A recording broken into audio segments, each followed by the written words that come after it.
Welcome, everybody, to another live broadcast where we talk about Main Street America, saving taxes, building wealth, protecting our assets. My name is Mark Trey Kohler, CPA, attorney, author, and an investor, an entrepreneur, a rental property owner myself. I love saving taxes and building wealth. And so I'm here to help answer your questions today. And I have a special guest, Bobby Bodner, enrolled agent, owner of Bretify, and also in the process of wrapping up his CPA exam as a master's in tax from Purdue. This guy's legit, also a homesteader, and he's got the most beautiful family. We were talking about my cows and his goats and chickens, and we got it all, man. We're just living the dream. Bobby, thanks for joining me today. Absolutely. I'm happy to be here. Yeah. What I love about Bobby being here, everyone, is he adds another perspective as a tax advisor. He's a certified tax advisor in our Main Street Pro. He's also on the board of directors. He's helped and taught so many of our members incredible tax strategy, legal, financial. And when you have two different ways to see something or hear it, it sometimes clicks in a different way. And that's what we want today. Now, we've got so many questions already on our Main Street Business podcast.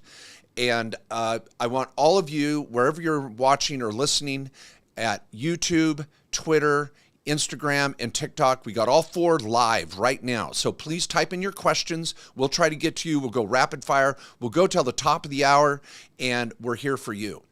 Now, Bobby, you ready? Because you never know what's coming your direction. It's going to be good. That's right. I'm ready. Hit me with it. Okay, we're going to play Pictionary too. So while you're talking, I'll draw, so everybody can kind of get a visual here. All right. So this is from the Main Street Business Podcast page. Any of you, if you're not already a listener, please get over to mainstreetbusinesspodcast.com to submit questions. And also it's on Spotify and iTunes. And please make it one of your favorite podcasts. I know it will bless your life. All right. So this is Collins M13. Just submitted this question 10 hours ago on the podcast. And this is a good one. So Bobby, this is for you. He says, hey, can you explain exactly how distributions from business work regarding taxes set up as an S corporation? Is there a distribution percentage you recommend taking quarterly, or what advice can you provide? How do I take money out of my business? Sure, appreciate you. Well, thanks, Collins. Bobby, you run with it, baby. Here, I'll draw what you're saying. All right, awesome. So there's a few different things to touch on here. But the first thing to realize about distributions is that is not ultimately what you are being taxed on, right? Like if you are an S corporation, you're going to be getting a K1 from that S corporation to you individually, right? So that K1 is going to get reported onto your individual 1040 tax return. And that amount that you took in distributions is going to show up on that K1. However, that is not the amount you're being taxed on. What you are being taxed on is the actual net taxable income flowing through from the entity. So the easiest way to think about it is you might have $100,000 of gross income, and then you might have $20,000 of expenses, leaving you with a net of $80,000 of net taxable income. That is what you are going to be taxed on, regardless of whether you take that full $80,000 out of the business and put it into your personal account, or if you leave that full $80,000 in the business. So the first thing to realize is it's not a tax strategy right now. It's simply of realizing that you're getting taxed on the net income, net taxable income, not on what you are taking as distributions. So then the next question is, well, now if I can add, Bobby, if I can add, I like that, everybody. I want to say it like we're going to say this different ways. Bobby's going to be commenting on my comments too. Is taking money out of the business is different than profit. You can leave your profit in it, or you can take it. And that's the distribution part. And we want to be strategic about that. But just know, first of all, we want to rack up as many write-offs as we can. And that's going to tell you your profit. Some of you might be in startup mode where you just leave the money in there. But you're still going to be taxed on it. And you don't want to go to a C corporation. Do not get bamboozled with that. We're going to stay with the S corp for a reason. So anyway, just another way of saying it. Okay, so Bobby, I got 80 grand in profit. What are my options for distributions, or how do I really carve this up?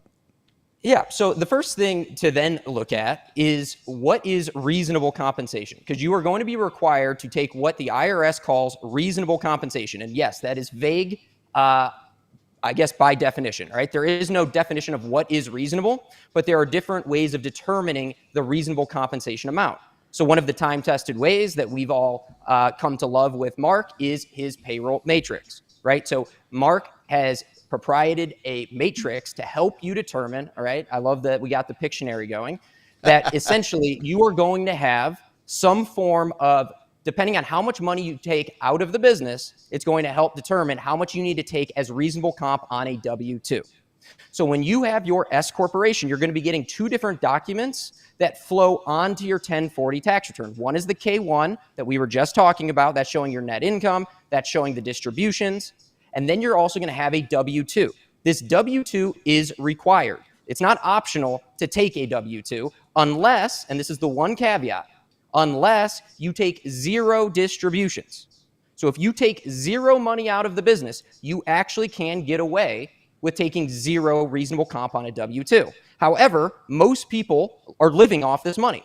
Most people are running a business and they need to take the money out of the business to pay for their grocery bill, to pay for their mortgage, to pay for, their family expenses and their underwear and their all this stuff, right? So most of the time, unless you have another business or maybe the spouse has the business, you're going to be taking money out of your S corporation. When you do that, you are now required to take a W-2 reasonable compensation. So the payroll matrix would be the first place that I would point you towards.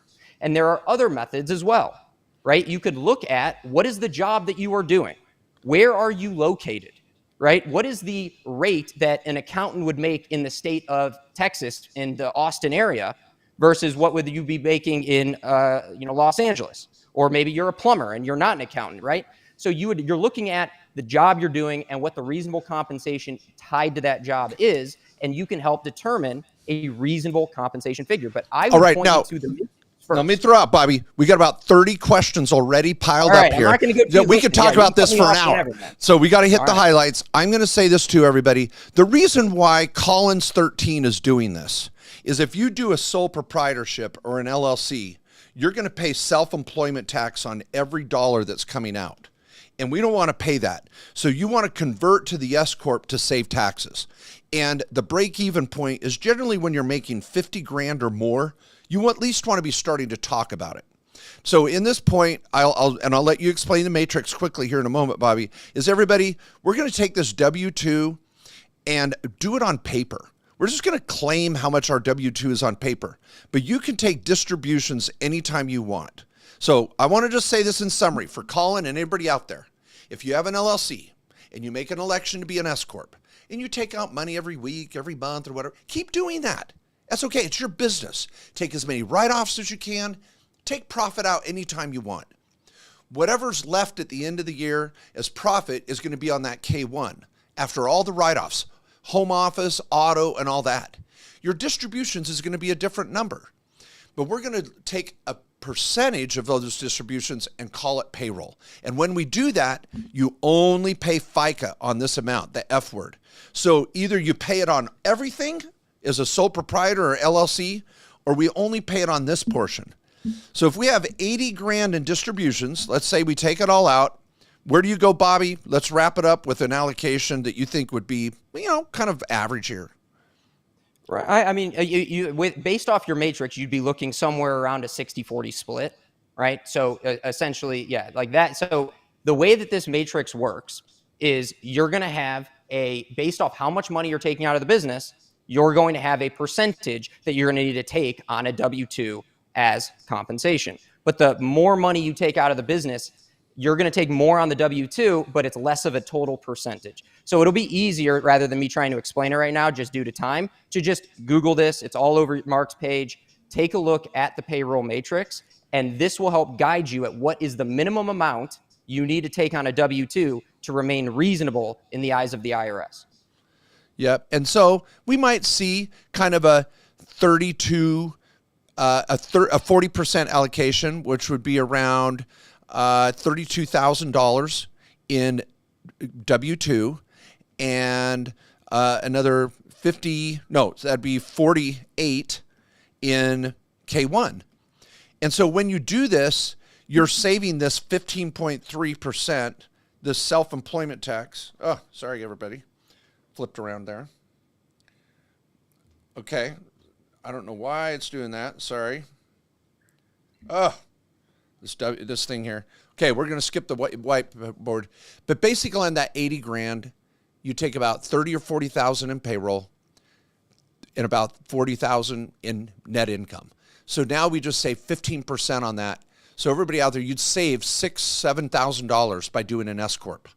So the bottom line is, you've got to have a procedure. You're going to take some payroll.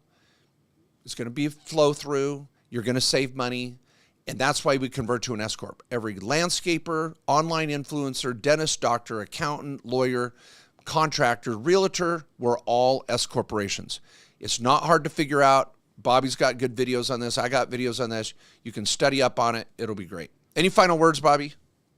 Nope, that's it. But I think the last thing I'll just leave people with is, remember, it's not about the top line, right? In that example, it's 100K. It's about what it is after expenses, right? So if you have 100K, but you also have 80 grand of expenses and you have a net of 20, the cost benefit might not make sense for an S corp yet. So remember, it's the net income you're basing this on, not the top line. Okay, now I'm going to do one more question from our podcast, and then we'll jump to the live questions that any of you are asking right now. This is Ranjit IT. And Ranjit IT says, I've got 2 LLCs. Each have a trading account. I find many times I'm doing the same trades in each account. My question is, can I close one LLC and transfer the trading account of the LLC to the other and just keep the LLC I want? If I can, will there be any tax consequences? Very interesting question. Now, what I'd like to do is put this in our trifecta. So if I was talking to Rand here, I'd say, all right, let's divide your life in half. Over here is your operations, and you're going to have like maybe a day job W-2 or a side hustle LLC or maybe an S corp, whatever. We don't care about that. But on the asset side, Rand says, well, I have 2 LLCs and I'm trading. They have a trading account. Maybe it's crypto, maybe it's stock. I don't know. And so you've got this crypto or stock, either one, and you have them in an LLC. It all flows down into your 1040 tax return. Very common. Rand, I don't even know if you need 2 LLCs. There's no tax consequences to combine the LLCs. There's no tax consequence if you close down one LLC and move everything over here.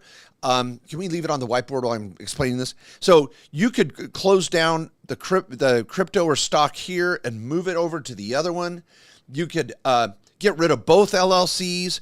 Here's the thing. You are not saving taxes anyway. You might be doing this for asset protection because you don't want to get sued. I don't even know what state you're in because half of the states aren't even going to protect your crypto or stock from you texting and driving. So Rand, I would get a consult with one of the tax lawyers or your tax advisor in our network and just say, why do I even have these LLCs? And I have a feeling he's going to say, oh, I'm a trader. I want trader status. Bobby, what's your thoughts on trader status? Yeah, so that would be the first thing. I would, everything you just said, I would completely agree with. Those LLCs are not doing them any good from a tax perspective, assuming they are just buying and selling stocks, crypto, whatever, right? But if they are trying to rise to the level of a trader business and say that I am going to be a full-time day trader, then you're basically on your trifecta, you'd be switching that over from the right side over to the left side. And you're treating my buys and sells of buying stocks, crypto, whatever it is, as my full-time job. And it's rising to the level of a trader business, which means now I can offset ordinary and necessary expenses against this trading income. However, in 99 out of 100 cases, 1, this is more hassle than it's worth. 2, you're not actually going to qualify unless all you do all day is buy and sell day trading stocks, crypto, notes, whatever it is you're doing, right? Like you are day trading by definition, and it's likely not going to rise to the level of a trader business. And in that case, the LLCs are doing nothing for you unless you possibly have asset protection and coat protection with it. Yep, love it. So be careful, Rand. Anybody out there that's doing day trading, thinking they're getting write-offs or forming LLCs for day trading, a lot of times there's companies selling this strategy and they're not even going to be around to file your tax return or break the bad news to you later that it was a waste. Well, so be Mark, careful. The other thing I'll just say about this really quick is I think this goes back to one of your base principles that you teach, which is LLCs do not save money on taxes, right? So the LLC in and of itself is to limit your liability, a limited liability company. And I've heard just from talking to people and clients that people are pitching, well, if you put your stocks, your crypto, whatever, in an LLC, well, now you have a business. And that has nothing to do with it, right? That has absolutely nothing to do with whether it rises to the level of a trade or business. And I feel like people are pitching that. So it's just a concept to understand is that the LLC in and of itself will have zero impact on whether you reach that trader status. Gotcha. I love it. I love it. Okay, well, Dana, what questions do you have for us now? First thing we have is we have a lot of people wanting to know about the BOI. Wow. Okay, quick update. So the BOI is the Business Owner Information Report. It's been on, it's been off, it's been on, it's been off. This was a law passed 3 years ago by Congress to try to prevent fraud and people getting ripped off through LLCs and drug trafficking, money laundering. There's a lot of crooks out there that hide behind LLCs. So the government said, let's require everybody to file a business owner information report, and we'll find out who really owns all these entities. Well, because of all the lawsuits and everybody freaking out about more regulation and more headaches as small business owners and more costs, the Trump administration says, we are not going to enforce this law. It's not necessary. It's going to be a waste of time anyway. It's not going to get the result we all are hoping for, which we would all love to get rid of all these crooks. But having us as business owners spend more time and money reporting, is it really going to have that effect? So let me say this, and Bobby, you can have any perspective you want to share on this too. The BOI report is dead. You can file it if you want. We'll file it for you when you do your entity at the law firm, but you don't have to. Don't worry about it. You heard it here. Don't stress about it. You're okay. Bobby, I don't know if there's another way to say it to make more. No, I don't know if you were pretty clear on that. But this has been a source of constant confusion, and it's at no fault of the tax professional or the taxpayer. This is the government flip-flopping, going back and forth on ruling, something getting fought out in court. And basically what you just said is, as of now, the current standing, right? You do not need to. They are not going to enforce the fines and penalties. However, I mean, they just keep flip-flopping. So who knows what it's going to be. And I will just leave it with this. If you do, in fact, want to just not have to worry about it anymore, just get your initial filing in. It takes 10, 15 minutes. They already have this information on you anyways. So if you don't want to have to worry about the flip-flopping possibly going forward into the future, then maybe just file it. But, some people don't want to do that, so it's completely your call. But as of now, Mark is correct. That is the stance. Don't worry about it. You can go to FinCEN website, Financial Enforcement Crimes Network, and check it out and do it yourself. It's not the end of the world. Okay, quick question. Okay, up next. We have, my dad is retiring and receiving a large deferred comp payout next year. How can we use real estate to avoid the huge tax bill? Well, this is so nice of you to be trying to help your dad out. And this is actually a topic that Bobby is an expert in. I sometimes end up calling Bobby to get advice on this. And so I'll just tee it up for Bobby and say this. Any of you out there at any age with additional income and trying to save taxes and build wealth and have any interest in rental real estate as a investment tool, a wealth building tool, there very well could be some good tax benefits that could offset income in a variety of areas, whether it's selling stocks, selling a business, additional W-2 income, or in this case, deferred comp at retirement. The fact that you are going into retirement could open the door to a better opportunity to take advantage of real estate. So Bobby, what would you say the main options would be? And maybe I'll write a couple notes out here while you're explaining. Yeah, I think that the most important thing to understand as a taxpayer is the difference between passive and non-passive activities, because that is what the tax code is built on, okay? And there's only two types of passive activities. That's all rentals, regardless of how much time you spend, and then any business that you do not materially participate. That's just a fancy word for saying I'm spending a lot of time actually doing this. And yes, there are tests. We're not going to go down that right now. But the first thing to understand is you have to figure out what type of income is this deferred compensation. So that'd be my first thing. Is like, what is this? Is he receiving this on a W-2 as like one final payout? Is he, you know, what is he getting? Because if the goal is to offset this, and assuming he's getting this deferred compensation as, you know, this, he received this for working in the business for X number of years, that is going to be non-passive income. That non-passive income is not going to be able to be directly offset by passive losses, which is what real estate generates. Remember, I just said all rentals passive, okay? So it's, I would lean more towards what Mark is saying, where take the money you're going to get. You're probably going to pay some taxes on it now, but take those proceeds, and now you're retired. So now the door's open to investing in more real estate, that's passive, and then you can go invest in other people's businesses, right? That's other passive sources. You're not working in the business. You're going to have some passive income coming in from those things. Think of it like Shark Tank, all right? Now you have passive income coming in from those sources, and they can be directly offset from losses from your real estate. And you don't need to worry about material participation because it's all passive to you anyways. So it always comes back to understanding what is the income I'm getting, and is it passive or non-passive? That will then lead you down of like, well, what can I do to offset this type of income? So in your scenario, it's most likely non-passive, and real estate in and of itself won't help you unless you qualify for reps.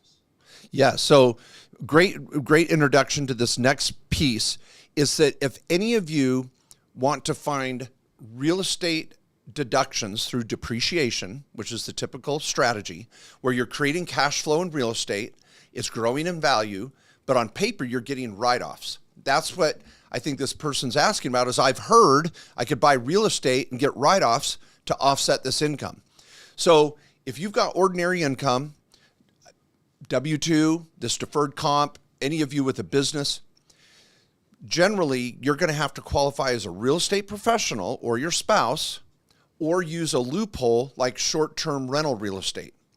Now, it's a big conversation, but I'll say if your dad is interested in investing in short-term rentals, kind of that Airbnb strategy, and throwing on a tool belt, and that's in his wheelhouse, and he loves rental real estate, and he lives in an area where short-term rentals have some traction. You know, it's typically going to be more of a destination type location where people want to rent a short-term rental. If that's an option and dad's willing to go there, then let's talk about the short-term rental loophole. Google it. Bobby's got information on it. I've got information on it. Plenty of podcasts of mine and videos on my YouTube channel on the short-term rental loophole. If your dad is married, and so your mom and dad are going to go in together on this, there might even be more flexibility to serve as a real estate professional, meaning they're going to go down the long-term rental route. They're going to put in 750 hours a year. They're going to, one of them, mom or dad, is going to make real estate their primary occupation, being a real estate investor. Maybe they're going to get licensed as a realtor later on in life and do some real estate sales. Now they could go down the long-term rental strategy as a real estate professional, which could unlock, again, those write-offs. So whether it's a long-term rental strategy as a professional or a short-term rental loophole, and they're willing to put in some hours to kind of manage that project, they could really unlock some write-offs and offset dad's income. So I think there's some options there. Talk with mom and dad, see what they're interested in. Any final words on that, Bobby?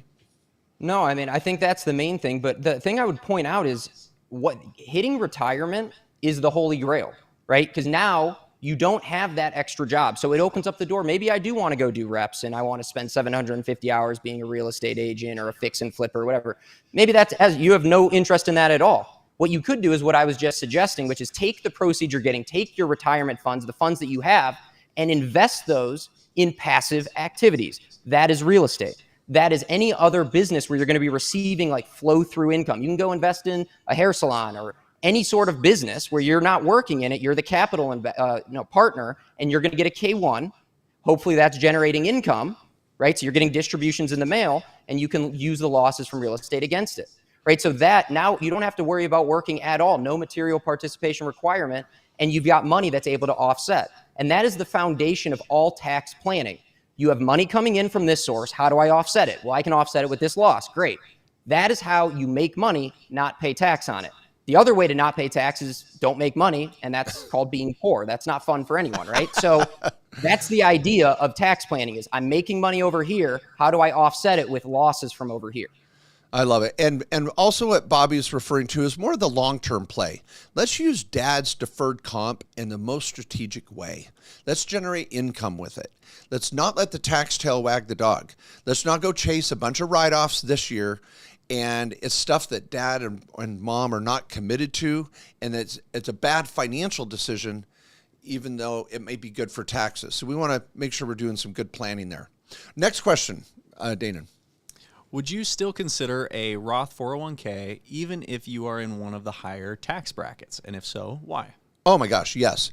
I think you can never go wrong putting, first of all, a Roth IRA and a Roth 401k. You can have both. You can combine them. You can stack them and start building that tax-free wealth. So that's how the Roth 401k and Roth IRA can be used in combination or individually.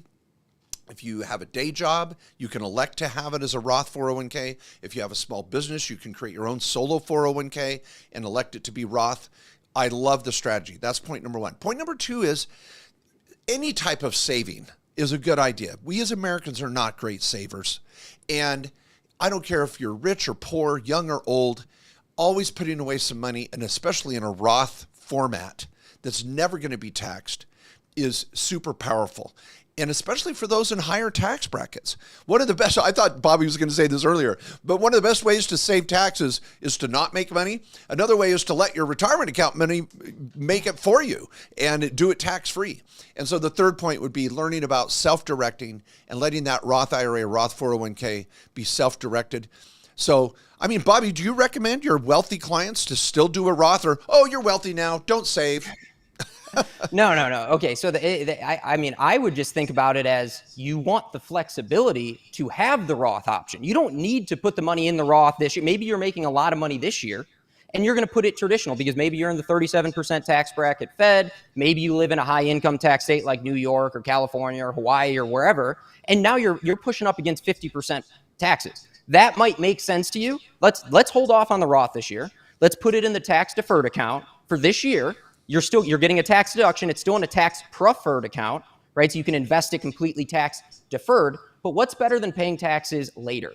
Paying taxes never, right? I mean, that's ultimately the goal, is get as much money in the Roth or the tax-free accounts as possible.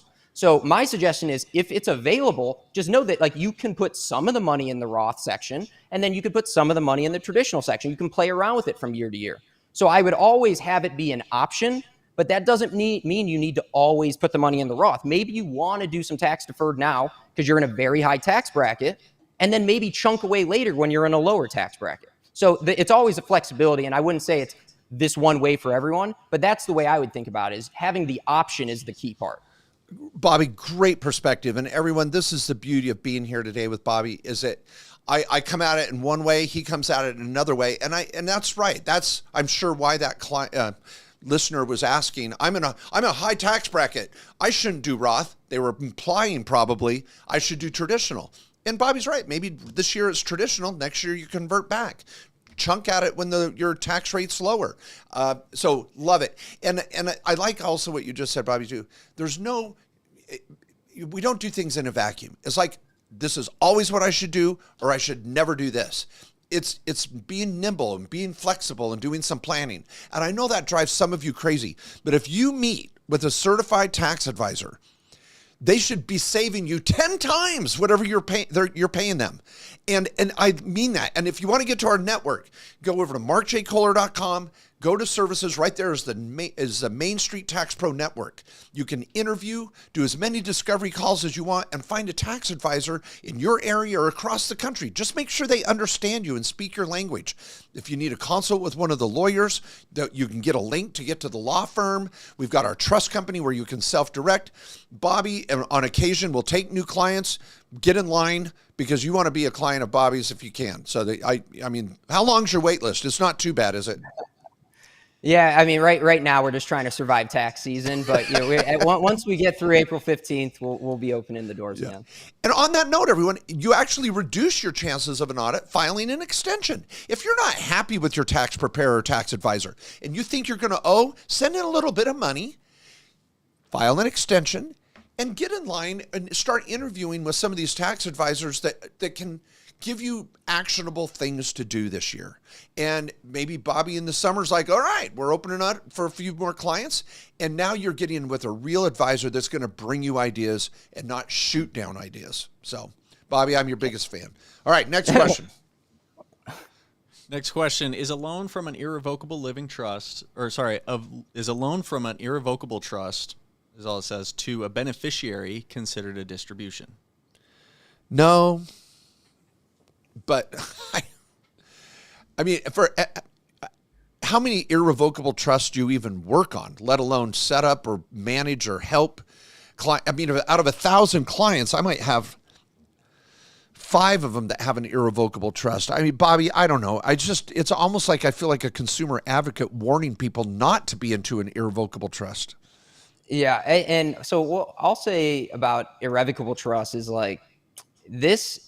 What we are talking about here is Main Street Tax Man, literally right behind you, Main Street Tax Pro, right?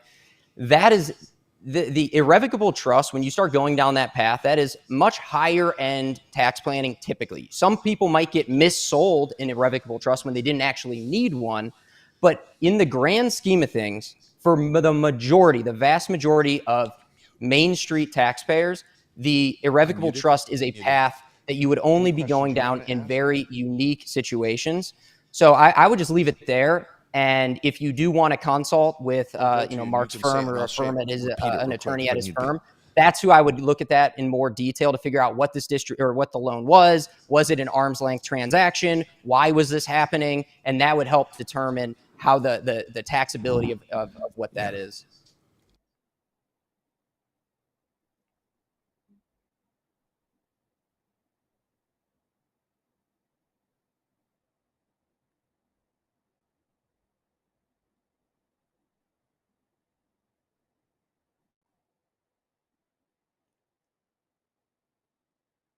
Interest to pay for an hour and just say, hey, tell me why I'm doing this, and get someone's opinion that didn't sell it to you. And all of you should have a revocable living trust. I have one. In fact, I just got married 2 months ago with Patty. I love her. A little shout out to my bride. I cannot, still in heaven, just enjoying this beautiful ride of being newly married. And she and I are working on our new trust together. And all of you should have a trust, young or old, kids or no kids. It just helps you stay organized. It can provide privacy. So powerful. All right, next question. And did you have something, Kirby, or no? Yeah, they can hear me. Okay, yeah, go ahead, Dana. Next question then. Bobby, can we hear Mark? Yep, he cut out for a second, but I hear him. Yeah. Oh, okay, great. Okay, you're good. All right, thank you for that. Next question: selling a house with seller finance to defer capital gains. How can I not pay taxes on a down payment? Say the sales price is $998,500 with 20 or 30% down. Wow. Okay, great question. Let's have a little bit of fun with that. Let's go to the board. And I hope I'm doing this because I want you people to know we're not taking just the easy questions. We want to dive into the detail here too. So we have a owner that has a house they want to sell. Now we're going to talk about strategies to save taxes on this. You said the sales price was $1 million, 990 something. Million, so $1 million sales price, and their down payment or what? They 20 or 30% down payment. Okay, so a buyer is going to come along and give them a 20%, well, let's say 25% down payment. We're saying 20 to 30%. So they're going to put down $250,000, and then they're going to sign a note for $750,000 and start making payments to the owner, which are going to include principal and interest. All right, now I'm going to actually tee this up for you to share some strategy. I'm just going to at least tell them what the current situation is, Bobby. So The buyer this is a seller finance deal. So the fact pattern is this is baseline. I don't know if this is the best thing you should do, but let's assume this is your option one. You're going to do seller finance. You're going to sell this property. You're going to take $250,000 up front in cash. And we're going to assume you have no other mortgage because you're selling it as seller finance. Maybe you're going to pay off a mortgage. I don't know. And then you're going to get this note with principal and interest. To answer this question, we're missing some facts. So I'm going to make some assumptions. Let's say you bought this thing for $600,000. That's your basis. I don't care what your loan is. I don't care if you sell or finance, whatever. If you own it and you bought it for $600,000, you're selling it for $1 million, you have a gain of $400,000. So what you have to do is recognize this gain over time. And so what we're going to do is start spreading that gain out over the down payment and over the note, and you're going to elect an installment sale. This is a whole case study in and of itself. And I just want to say this, that doing seller financing, you end up being the bank. Yeah, you spread out the gain over time, but I wouldn't say it's a strategy that moves the needle in a big way. So Bobby, talk strategy. What are some options here? What do you think of this whole thing? I think we're missing a key part here, right? So if he is doing the seller financing and he is selling this property and going for the installment sale strategy, well, what was this property? Was this a primary residence? Was this a rental property? Like, what are we even talking about here? Because that is going to be a huge difference on what is happening here. Fair enough. Because the first thing I would say is, like, let's just say that this is a rental property. Okay. Let's just assume that for the scenario. If this is a rental property, then that property has been getting depreciated to some capacity. So it's that you are going to be, whether just depreciating the building, maybe you have improvements, maybe you have 5 and 15-year property, like personal property or land improvements. Okay. What happens is if you do an installment sale like this, you have to recapture all depreciation in the year of sale, regardless of what you get. Okay. So even if you're going to be deferring capital gains, which is what this could be, in excess of your basis, your adjusted basis, you still have to recapture your depreciation in the year of sale. So I've seen this actually backfire on people where they think they're making a smart tax decision, but they're selling a property that has a whole bunch of depreciation that they have to recapture, and they don't even have the income from the sale because they're getting it in future years because they've depreciated this thing into the ground because they've held it for a long time. So that's the first thing. Is like, is this a rental property? Because now you have to worry about. They did report that it's a rental. It's a rental. Okay. Well, so that would be the first part, because that's a huge problem for you if you do in fact you're not even getting enough money coming in from the sale in that first year to pay your tax liability, right? So that would be the first part that I would look at, is understanding that you have to recapture depreciation in the first year regardless. You can only defer the capital gains portion of this sale. Yeah. I would throw this out here too. Everybody, when this guy goes to sell the property, we got this depreciation recapture on this cash right out of the gate. So most of that cash is going to be probably taxable. And then as you receive payments, you're going to divide it up into principal, interest, the capital gain, and any remaining depreciation recapture. So you've got all of this carve out. And here's the thing. A lot of people that are selling a home as a seller financed, they think it's attractive to be getting this interest payment, and it's mailbox money is sometimes what the note world would call it. And you're going to be in first trust deed position, we would assume. So if they ever default, you get the property back. Here's what I want to say. So let's go back to me. I would not see seller financing as a really incredible tax strategy. It's more of an investment strategy that you want to move from being a rental property owner to a bank, and you want to collect interest, and you want to move to that mailbox money relationship. And I will say, when seller financing typically works the most for my clients is when they want to sell a property and they're not able to get as much as a sales price as they want. So they're willing to get a better price because they're willing to take terms. And so when a buyer is out there willing to pay more if they'll play bank because they can't get a regular loan and you're willing to take that risk, you might be able to get a better selling price, get some mailbox money, and if they default, you get the property back. And so it's more of a strategy play, not a tax strategy. I might go 1031 exchange in a heartbeat and just get into a better property. Any other strategy you might throw out there from a strategy take? No, I think you're right. Where the installment sale is most often seen as a way of acquiring a different type of property, or it's more to help the buyer, or it's a way to get in and out of a transaction. It's not really a tax strategy, especially on a heavily depreciated asset. So what I would go back to is your tax return. Okay, you want to look at the depreciation schedule, and that's basically going to show you what your basis was, your starting point, what you paid for it, plus any improvements, and then how much depreciation have you taken on this property. And you're going to arrive at an adjusted basis. That is what the calculation of what you are going to have to pay in tax is. And if you have a heavily depreciated asset, the installment sale may not make sense for you due to having to recapture it all in that first year. So that would be the main thing to look at first before going down that path.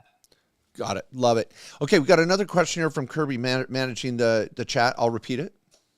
Can you elect pass-through entity tax retroactively for 2024 and have the S corp pay personal state income? Ooh, this is a great. Oh, and then the personal state income tax strategy. Okay, Kirby just asked a question. Here's our one of our team members here helping us here. I'm already thinking through the question and answer. The question is, can I go back and claim S corp status for my LLC in 2024? How would I do that? And then third, could I write off the state tax expense in my state under the S corp? Very unique strategy, which I love. Whew. Okay, first, let's say you've got someone that's an LLC for last year, and this is 2024, and they haven't become an S corp yet. And let's say, Bobby, let's go back and let's say they were netting 100 grand, kind of like back to one of our first questions of the day. So they brought in 140 grand, they had 40 grand in expenses, and now we're going to have 100 grand net. And let's say they drain the LLC, whatever. So now we got 100 grand, and in 2024, they're going to spend 15,000 in self-employment tax, then state and fed. So this is going to add up quick. If they've got a 5% state, a 20% fed, I mean, gosh, they're at 40% in taxes. And this is a shocker for a lot of small business owners. So they hear, well, I'm going to go back in time and I'm going to claim S corp status for 2024 by filing a 2553 and backdate it or file it with a back in time to 1/1/24. I'm going to say, yes, you can do that. The workaround, though, is you've got to take this salary and it's too late. So you've got to do a workaround, and the state tax issue we can talk about too. Bobby, do you want to explain the workaround and that it's not impossible and how someone could maybe do this and we could lean on that 40% allocation, what it might look like? Walk us through it. Yeah. So basically, this is a Band-Aid. Okay. That's probably the easiest. Like, this is not something you should be doing every year.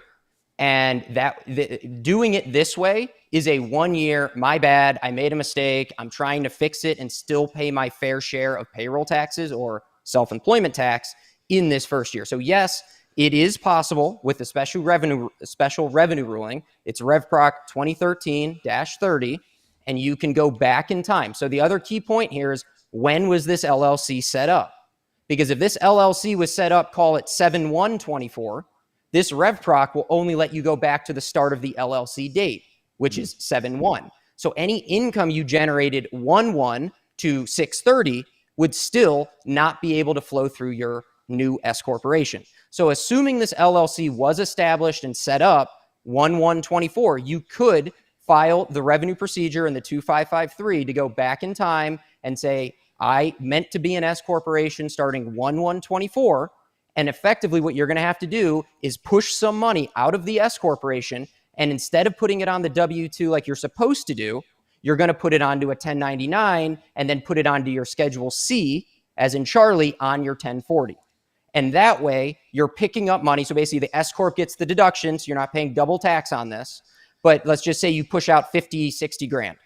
And I would also recommend you're probably going to want to push out more than you would normally take as reasonable comp, just to raise less issues with this strategy in the first year, because you're not doing it the way you're technically supposed to. So let's say you push out the 50K, you get the 50K deduction on the S corp, that 50K then goes over to the individual tax return. You're going to pay the 15.3% tax on that 50K. That's effectively taking the place of the payroll taxes you should have been paying on the W-2. And then next year, so right now, if we're in 25, you'd want to get right on payroll right away. Register for the state withholding, so whatever state you're living and working in, a withholding tax ID, an unemployment tax ID, and start running payroll normally going forward. So this is like a 1 year, my bad, I messed up strategy. And then going forward, you're going to be doing it correctly on the W-2. And the beauty of this, everyone, is we really are creating savings of at least $7,500. And you're getting on track in 2025 to even save more and do it properly with a W-2. So this is just a simple example. Everybody's facts are going to be, and circumstances could be different, but it's definitely a possibility. You want to work with a tax advisor that knows what they're doing, and you're going to still be able to implement this for 2024. I love it. I think it's a wonderful strategy. Now, the state tax deduction through the S corp is a very unique strategy. I'm actually pretty impressed this person asked that. But since you did not pay for those state taxes in 2024 out of the S corp, I don't see it as a viable option for 2024. You'll be able to use the state tax deduction strategy. It's a workaround for the SALT deduction. A lot of people can't deduct their state taxes on their personal 1040 anymore, but if you are an S corp owner and your S corp pays for it, there's a workaround to get that deduction, and you have to have a tax advisor that understands it, and you've got to make sure you pay for it out of the S corp during the year you're trying to take it. I think it's too late for 2024, but you could still do the retro election and take the FICA savings. Bobby, would you agree? Yeah. So it's definitely too late for 24. That strategy will not work. These require election. You would need to know what state you're in. So every state is a little bit different, but there is a deadline to make. It's called PTET, is like the acronym for it, but it's a pass-through entities tax. And like Mark said, it is the workaround. It's basically the state saying, well, we don't agree that they're capping the taxes paid on the 1040 at the federal level, so we're going to let you flow it through your business as a tax deduction, paying business tax. And so that's like high level what it is, but it requires an election in the year you want to do it. So is it possible? Yes, but it would not work for 24. Your best bet would be for 25. And even then, those deadlines come up. I believe New York is like March 15 of the year you want to do that, which is like in 2 days. So basically, this isn't like something you can decide later. You have to make the election and then pay the tax. So you have to really know what you're doing and be on top of it to use this strategy, but it is real. And the other thing to note is it might be going away because the tax code's about to be changing, and the Tax Cuts and Jobs Act is set to phase out at the end of next year, right? So basically, we don't even know what this is going to be, and this pass-through entity tax strategy may not even be viable going forward in the future. So it won't work for 24, but you can do the backdated S election if you want.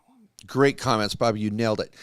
Maybe one last question here. What do you have, Dane? We have one here that says, I'm 60 years old. Can I get a mega backdoor Roth without an LLC or any type of business? No. The mega backdoor Roth, just so you guys all know, is an incredible and it's a wonderful strategy. And I don't know at age 60 if I'd be plowing a ton into the Roth. I'd still be doing the Roth, like I said earlier. I think saving money and doing a Roth is a powerful strategy. But if we go back to your trifecta, and I want a mega backdoor Roth is, think of it like a big cylinder here. And I want to stack my Roth contribution, which would be $8,000 for this individual. And then I want to put money into my 401k, and then I want to also bring in profit sharing from my business, or call it a match, if you will. Well, this is a big number. I mean, here, I'll pull up my stats for this year in our calendar. This is a great strategy, but you're going to have to, well, I'll just say this. You're looking at between 70 to 80 grand that you could make all Roth. But the only way you get there is with this 401k and the profit sharing. Well, you got to have a business to do this.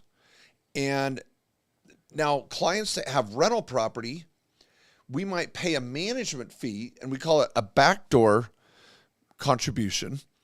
And so you could do a solo 401k as a property manager of your own rentals. And that was a fact pattern that you didn't share, listener, but you were not able to do this without having a substantial rental property business or an ongoing operational business. But the backdoor Roth is incredible. We got to give Bobby one more question. Come on, throw one more question out for Bobby, and then we'll call it a day.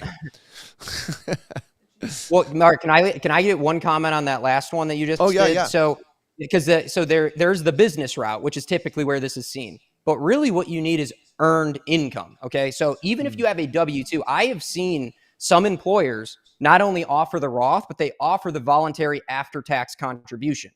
So if you have a W-2 day job that has an employer that allows you to do this, you might not be able to get the full amount in, but you could still get the 8K in the IRA, the Roth, and then you could also put a bunch of money through the voluntary after-tax in your employer, the employee match as Roth. So it is possible without the business, but you need earned income in some capacity, and most employers don't allow for the voluntary after-tax. So that's why it doesn't typically work for W-2 employees, but it is possible. I have seen it. Oh, I love it. Okay, one last question, and this is a good, juicy one.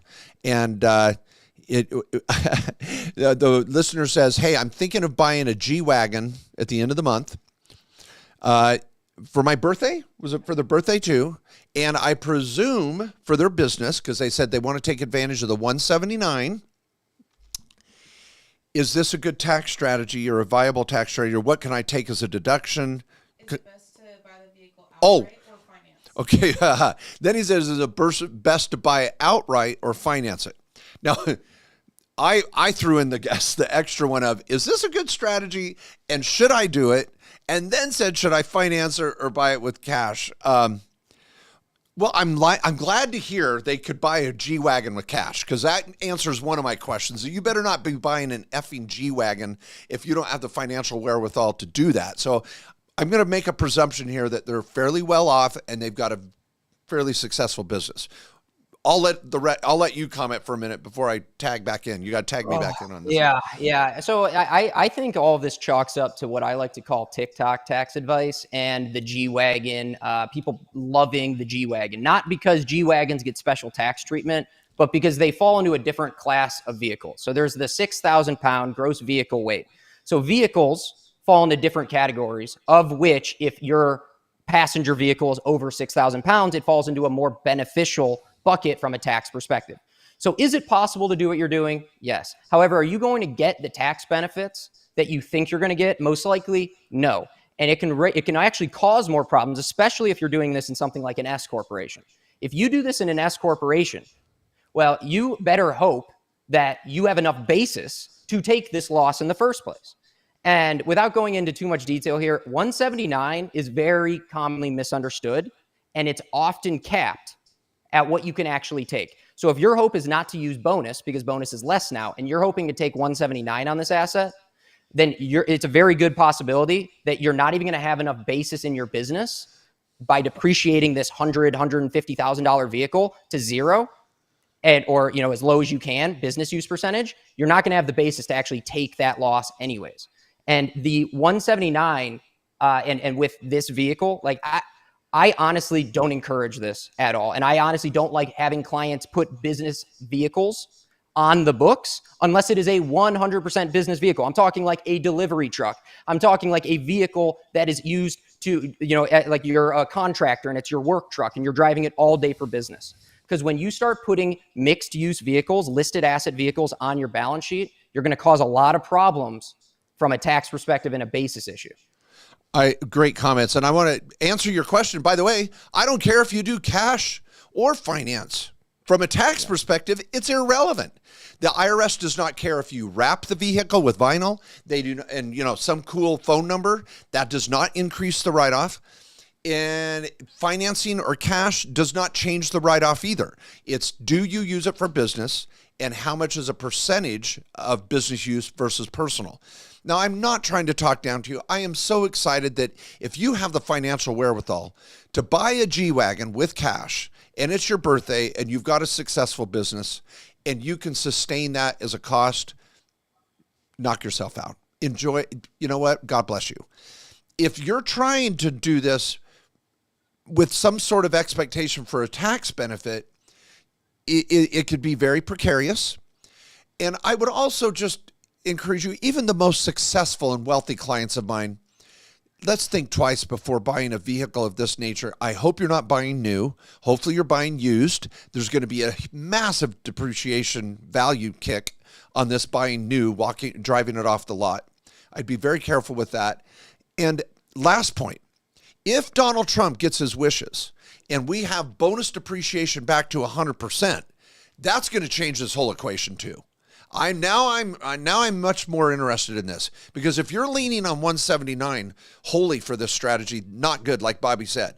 But if the Tax Cuts and Jobs Act is brought back in almost its full effect and force, and Congress gets their crap together and Trump gets what he wants, you might have a bonus depreciation strategy that could blow this out of the, make it even better. But we don't know yet. I might say, have it, go to Cabo for your birthday and just wait and watch. Maybe the G-Wagon could be a viable strategy in the summer. Bobby. Well, yeah, I think it's another reason to extend as well, because we don't know. There is a possibility. It's a small possibility, but you could retroactively change the tax code in the 2024 tax year. And if you already filed and you could have taken a larger bonus than you did because it was 40% or 60% when you filed, and now it's back up to 100, you'll have to amend or file a superseding return. So basically, filing an extension this year with all of the up in the air going on with Congress and a new president and what they're going to change, it might make sense for you. And as well as what Mark said about possibly lowering your potential for, a random audit. So I would just not do not buy vehicles for tax benefits. Buy vehicles because you need a vehicle in your business, and just understand what you're doing by being in this bucket of it's greater than 6,000 pounds. So I have a possibility for a larger deduction, but that doesn't necessarily mean you can take it, because it might get capped due to basis issues or just business income issues. So I would just go into it with your eyes open. So that's where I'll leave that. I like that. Well, I want to do this with everyone. Every time I talk about tax strategies, is always give them another idea or another option. I was just meeting with our tax pros today in a training, and I said, hey, whenever your client asks a question, if you have to say yes or no, give them, no matter what, another idea to go with it. So I would say this to my G-Wagon buyer.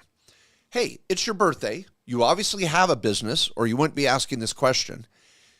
Do a tax-deductible board meeting. Make sure you've got your board of advisors set up, board of directors. Go down to Mexico. Go away for 2 or 3 days and have a business mastermind retreat with some really quality meetings, doing your planning for the new year, and take a tax write-off for that. That would be an awesome birthday gift that you could give yourself. Sit back and wait and see what happens with the new tax legislation. Pull the trigger on a vehicle a little later in the year when you have more clarity on that strategy. But you could still have an awesome tax-deductible birthday with a board meeting. And I love that strategy. Get your entities cleaned up, get new director minutes, get new bylaws done, clean it up, call the law firm, let's get it done right. I think that'd be great. Any final strategies you want to give the crew today? No, the other thing is, it's a listed asset. So if this thing ever falls below 50%, you're going to have to recapture your depreciation on it anyways. And I guess the one strategy I will throw out with this vehicle is you have a better chance of buying this vehicle later in a tax year where there's not that many days left in the year. If you're trying, because you have to track miles for sure, no matter what. But if you buy this thing, call it today, you have to go the rest of this year not even using this thing personally at all. Every mile you drive personally is going to reduce the business use percentage. But if you buy this thing, call it November 1st, Well, now you only have to worry about 2 months of the year to rack up your miles of what is business versus personal. So it's just something else to be aware of. But if you do not actually plan on using this thing heavily in your business and you don't need it for your business and you're looking for a tax strategy, I would look at other things that, Mark teaches, like you just mentioned. I love it. Well, Bobby, thanks for joining me today. Tell your wife thank you for sharing you. I know you're in a different time zone. Everybody, thanks for being here, being a part of the Main Street idea of just having a small business and living your American dream as a real estate investor or as a business owner. I want to say thanks to my team, Kirby, Danon. Thank you so much for being here and helping make this happen. And we'll see all of you for another live broadcast here in the coming days. I'm trying to get on out there as quickly as possible when we see tax policy evolving. So, Bobby, thanks again. Thanks for being here. Happy to be here anytime. Thanks. Thanks, everyone. See you soon.